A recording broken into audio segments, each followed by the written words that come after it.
Aujourd'hui, on est le 27 juillet, soit le lendemain du lancement de la cérémonie des Jeux Olympiques de Paris 2024. La question que tout le monde se pose, est-ce que Disneyland est blindé? Est-ce que Disneyland est surchargé? Est-ce que Disneyland est invivable pendant les Jeux Olympiques? Aujourd'hui, on est samedi, c'est les grandes vacances, alors est-ce que la foule est au rendez-vous? Alors c'est parti, bienvenue dans cette nouvelle vidéo à Disneyland Paris. Je suis Antonin pour la chaîne Code 9 Coaster. C'est parti. Ce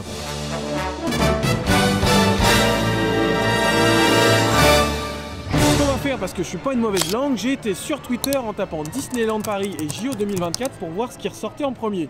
Et on va essayer de répondre à ces méchants commentaires. Pour commencer, on a Samy qui nous dit « Faut voir si l'affluence remonte pendant les JO 2024, sinon il faudra que Disneyland Paris se pose des questions. » C'est une des problématiques aujourd'hui. Est-ce que l'affluence est de retour à Disney ou est-ce qu'il n'y a personne? Pour répondre à cette question, c'est simple. Donne-moi 3 attractions. Ratatouille, Peter Pan, Crush. Ça fait partie des attractions les plus blindées de Disneyland Park et des Walt Disney Studios. Alors on va aller vérifier leur temps d'attente pour voir si Samy nous ment. Ça va, ta cam, elle est un peu penchée, la chef.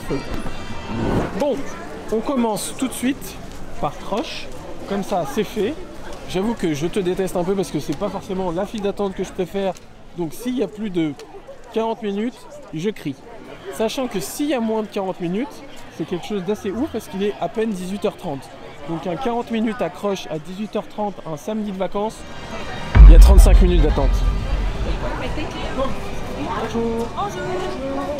Je pense qu'il y a moins de 35. Ça fait 28 minutes. On vient de sortir. Ah mais c'est 35.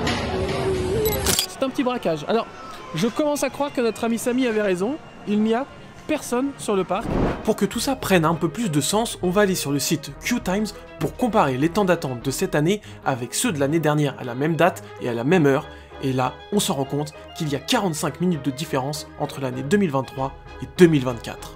Tu avais dit que tu voulais faire Ratatouille, ça tombe bien, on est juste à côté. Alors, allons voir Ratatouille à 19h. Quel est son temps d'attente? Non mais par contre, parce qu'on passe vite fait sur le truc comme si c'était normal. 17 minutes d'attente pour faire Crush Coaster un samedi à 18h30. En vacances d'été. En vacances d'été. En même temps que les Jeux Olympiques. Pas normal ça les refs.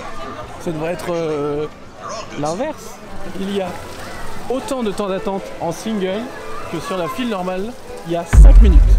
Je rappelle que hier, c'était le lancement des Jeux Olympiques à Paris, à 20 km d'ici. Oh, personne, c'est bon pour vous? On le fait ensemble ou on se sépare? Je comprends pas à quel point les Jeux Olympiques ça peut autant avoir un impact négatif sur Disney pour qu'on fasse Ratatouille sans attendre. D'ailleurs, j'en profite maintenant qu'on est un petit peu proches, vous et moi. Ratatouille sans les lunettes 3D, c'est mieux. On a donc entre ces deux dates une différence de 20 minutes sur l'attraction Ratatouille, l'aventure totalement toquée de Rémi. Il ne nous reste plus qu'à vérifier l'attraction Peter Pan's Flight, mais ça, on le fera un petit peu plus tard dans la vidéo. En deuxième tweet, on a Tom qui nous dit « PLP est devenu un piège à touristes, ils ne vont pas communiquer sur le futur car leur cible c'est 2024 pour profiter des JO de Paris. » Bah, on va voir si c'est réussi, on va voir si le monde est là pour les JO et on va voir s'ils ont mis des choses en place pour les Jeux Olympiques. C'est donc armé de mon sac à dos et de toute la bonne volonté du monde à trouver des infos sur les JO à Paris que je me suis mis en marche. Et je peux vous dire que on n'a rien vu en rapport avec les JO à Disneyland Paris. Et je trouve ça bien dommage que Disney n'ait pas essayé de surfer un peu sur la hype des JO de Paris 2024. Il n'y a clairement rien, pas une parade, pas une chanson, pas un chant, pas un merch sur les JO, il n'y a rien. C'est dommage, c'est dommage. Un petit Mickey en mode sportif, en peluche, ça aurait fait le taf. Ça sent la pizza, non? J'ai faim. Bon, en partant après le tournage de cette vidéo, en passant dans les boutiques, je suis tombé sur ce pins de Mickey en mode sportif avec une médaille. Donc, il y avait un tout petit peu de merch sur les Jeux Olympiques, mais c'est vraiment pas incroyable par rapport à ce que Disney aurait pu faire. Sur ça, on est d'accord. Et pour terminer, on va répondre à Psycop qui parle de la nouvelle collection Paris du merchandising, qui nous dit qu'elle est exclusivement réservée aux touristes. Je cite, « En L'ensemble des collections 2024 vachement axées Paris, très certainement en vue des JO et de l'affluence touristique étrangère. Alors on va essayer de trouver cette collection et voir si on trouve des touristes autour. Alors Psychop, j'espère pour toi qu'on va trouver des touristes, parce que sinon, tu es un menteur.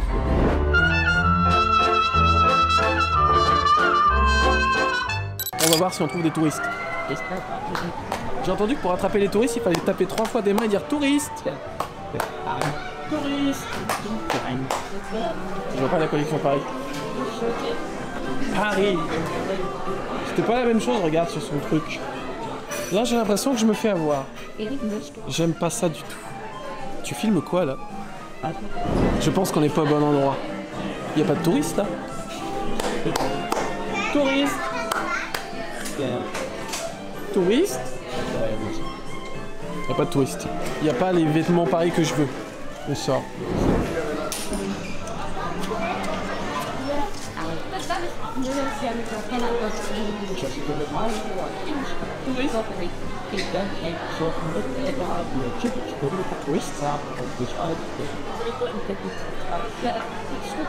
Touriste?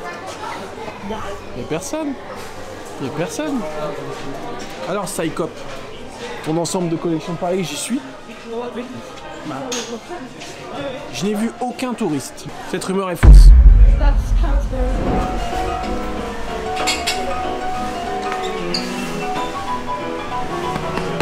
Touriste. Bon, Psychop qui nous disait que le merchandising Paris était fait pour les JO 2024 pour croiser des touristes. Eh bah excuse-nous, mais on a été dans chaque boutique, à chaque endroit où il y avait le merch Paris, il n'y avait personne. Là tu nous as menti mon grand. Excuse-moi, je suis un peu tombé des nues. Je n'ai vu personne. J'étais seul dans les boutiques. Je vous rappelle que si la vidéo vous plaît, vous pouvez la mettre un petit pouce en l'air et vous abonner à la chaîne. Ça soutient énormément les futures vidéos. Et rappelez-vous, aux 2000 abonnés, je passe une journée dans l'attraction de votre choix. Je l'avais déjà fait aux 1000 abonnés avec l'attraction It's a Small World, mais cette fois-ci, c'est vous qui choisissez. Alors qu'est-ce que vous attendez? Abonnez-vous. On va aller faire Peter Pan, qui est la dernière attraction pour pouvoir répondre à Samy sur est-ce que oui ou non il y a du monde aujourd'hui à Disneyland Paris. Peter Pan, c'est une des pires en général le soir à faire. Alors on va aller voir tout de suite, est-ce que Peter Pan, ça vaut le coup? Spoiler, je crois que oui. Et en plus, il pleut plus. Ce qui n'était pas gagné quand on est arrivé tout à l'heure parce qu'on a pris des trempes et des trempes d'eau sur la tête. Ah oui, expression normande. Je viens de Normandie, je sais pas si je l'avais déjà dit. Les trempes d'eau c'est normal. C'est pas normal du tout, je connais pas cette expression. C'est vrai? Je te jure. Tu connais pas prendre des trempes d'eau? C'est une expression héberge ça. Non, c'est pas normal. Débat dans les commentaires. Regarde. Le débat nul. Le débat qui a rien à voir avec Disney dans les commentaires. Est-ce que vous dites des trempes d'eau? Je suis même sur l'application Disneyland Paris pour avoir les temps d'attente. Et en vrai, quand on regarde aujourd'hui, c'est vraiment hallucinant le peu de gens qu'il y a sur le parc. Par exemple, si vous prenez l'attraction Pirates des Caraïbes, elle est à 5 minutes. BTM, c'est à 20 minutes. Phantom, c'est à 5 minutes. Hyperspace Mountain, c'est à 5 minutes. Buzz, c'est à 5 minutes. Dans ce parc-là, tout est quasiment à 5 minutes. On est un samedi en plein juillet et il y a personne. C'est vraiment assez dingue. Et c'est même limite un peu bizarre de se retrouver, on a l'impression d'avoir le parc un peu pour nous. Et apparemment, demain, c'est pire. Dans la vidéo, on est le lendemain parce que les gens vont se dire il pleut, il fait pas beau aujourd'hui, donc c'est pour ça qu'il y avait personne hier à votre journée à Disney. On est du coup le dimanche après la cérémonie des Jeux Olympiques, 2 jours après. Il est 13h, BTM est à 15 minutes d'attente.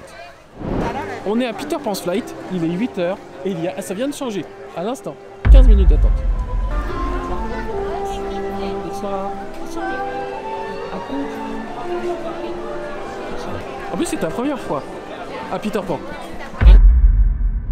En comparant à nouveau les temps d'attente de l'attraction Peter Pan's Flight par rapport à ceux de l'année dernière, on se rend compte à nouveau qu'il y a un décalage de 25 minutes entre ces deux années. Après avoir fait les 3 attractions et les avoir comparées à leur temps d'attente de l'année dernière, je peux te dire que pour l'instant les temps d'attente ne sont pas remontés et que c'est même catastrophique. Tant mieux pour les visiteurs, moins bon pour Disney. Pour conclure cette vidéo, je pense qu'on est d'accord pour se dire que effectivement Disney a manqué son coup pour les Jeux Olympiques 2024. Disneyland Paris est vide. Il n'y a personne, il est 8h, le parc est désert. On a pu enchaîner les attractions les plus grosses de Disneyland Paris sans attendre plus de 15 minutes en pleine journée un samedi sur une période d'été. C'est dommage et c'est même un peu inquiétant pour Disneyland Paris. Mais cependant, si on peut vous donner un conseil, c'est le moment d'aller à Disneyland Paris. Il y a en ce moment personne. À voir si ça se maintient sur l'été ou si c'est uniquement le phénomène début des JO et les gens n'ont pas voulu aller à Disney par peur de croiser du monde, ce qui fait que personne n'est venu et du coup il n'y a personne. Et bien voilà, cette vidéo touche déjà à sa fin. J'espère qu'elle vous a plu. Si c'est le cas, je vous rappelle que vous pouvez vous abonner, aimer et commenter cette vidéo pour la soutenir. Et je vous rappelle que quand on atteint les 2000 abonnés, je passe une journée dans l'attraction de votre choix. Ça devrait être suffisant pour s'abonner à la chaîne.